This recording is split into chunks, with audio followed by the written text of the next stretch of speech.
Welcome to the Real Estate Espresso Podcast, your morning shot of what's new in the world of real estate investing. I'm your host, Victor Menasce. On today's show, we're learning from the problems at Southwest Airlines, and Southwest demonstrates what can happen when your systems break down. All businesses, including real estate investment businesses, have systems. These systems are designed to have limits, and when you go outside those limits, you can't expect those systems to keep working. For example, our investment management software is currently handling hundreds to low thousands of investors. We have no idea what would happen if the system was faced with millions of investors. I can't tell you for sure, but I'm pretty certain our system would break down. We don't get a lot of questions from investors, and for now, we're content to have those questions come in via email. If all of a sudden that was to multiply, that system too would break down. The problems at Southwest started during a cold weather event at Denver Airport. An extreme weather event made for very difficult working conditions on the ramp. Ramp personnel were calling in sick. Communication from the company said that anyone who called in sick from the ramp would need to produce a doctor's certificate or face termination. Little did they know that this heavy-handed approach would backfire and result in a mass resignation of several hundred ramp personnel. This effectively grounded the airline in Denver and created a cascade of cancellations at other airports, including Dallas, St. Louis, Nashville, and Midway. Within a day, there were nearly 2,000 flight cancellations. Southwest has no interline agreement with other airlines, which would enable you to get rebooked with another airline.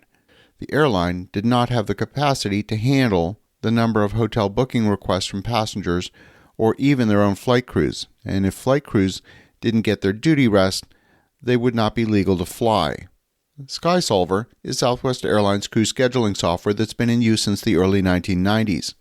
This crew scheduling software is approximately 30 years old, and crew scheduling is computationally very complex. This is one of the classic mathematics problems demonstrating the complexity of factorial math. In your university math class, this was called the traveling salesman problem. What is the most efficient route for a traveling salesman to take? When there's so many possible permutations and combinations of solutions to the problem, it's difficult to know whether your solution is merely a solution or if it's an optimal solution. Their software is designed to handle on the order of about 300 changes in a day, but the number of changes impacting the system far exceeded that number. The crew scheduling software completely broke down. The airline didn't know who was where and who was legal to fly a specific route. If the crew had to match up with an aircraft, would they still be legal to fly by the time they arrived? A couple of years ago, the FAA made some changes to the crew rest requirements. It gave the airlines additional flexibility in scheduling crew and increased the number of duty hours that a pilot can fly, subject to a number of restrictions. There are 6 different flight regulations that each pilot must meet in order to be legal to fly a specific leg. And these conditions are dynamic. What might have been true 10 minutes ago changes when a pilot who's been on duty too long times out and can no longer fly a leg due to delays. You see, in any business, the majority of management attention goes to managing exceptions.